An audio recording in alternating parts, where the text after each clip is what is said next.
This video visualizer is an English narration of Nahjul Balagha Sermon 2. This sermon was delivered by Imam Ali after his return from the Battle of Siffin. Please enjoy. I praise Allah, seeking completion of His blessing, submitting to His glory, and expecting safety from committing His sins. I invoke His help, being in need of His sufficiency of protection. He whom He guides does not go astray. He with whom He is hostile gets no protection. He whom He supports does not remain needy. Praise is most weighty of all that is weighed, and the most valuable of all that is treasured. I stand witness that there is no God but Allah, the One. He has no like. My testimony has been tested in its frankness, and its essence is our belief. We shall cling to it forever till we live, and shall store it for facing the tribulations that overtake us, because it is the foundation stone of belief and the first step towards good actions and divine pleasure. It is the means to keep Satan away. I also stand witness that Muhammad is his slave and his prophet.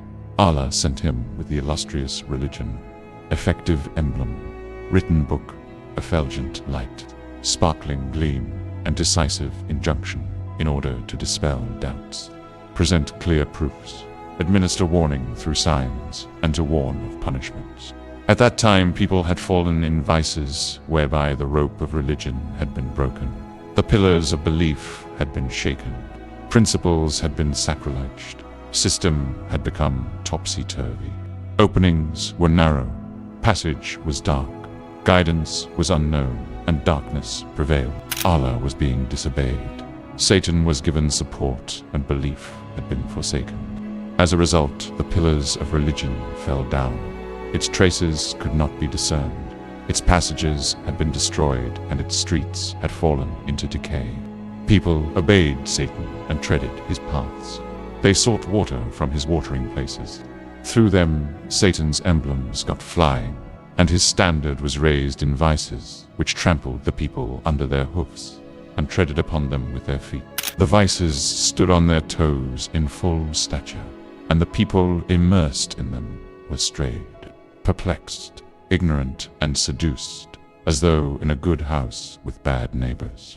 Instead of sleep, they had wakefulness, and for antimony, they had tears in the eyes.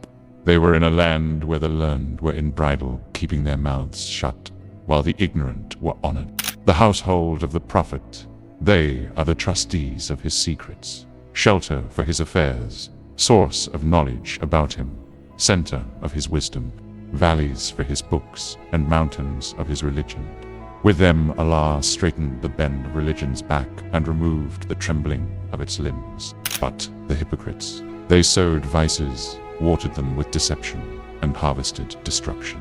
None in the Islamic community can be taken at par with the progeny of the Prophet. One who was under their obligation cannot be matched with them. They are the foundation of religion and pillar of belief. The forward runner has to turn back to them, while the follower has to overtake them. They possess the chief characteristics for vicegerency. In their favor exists the will and succession of the Prophet. This is the time when right has returned to its owner and diverted to its center of return.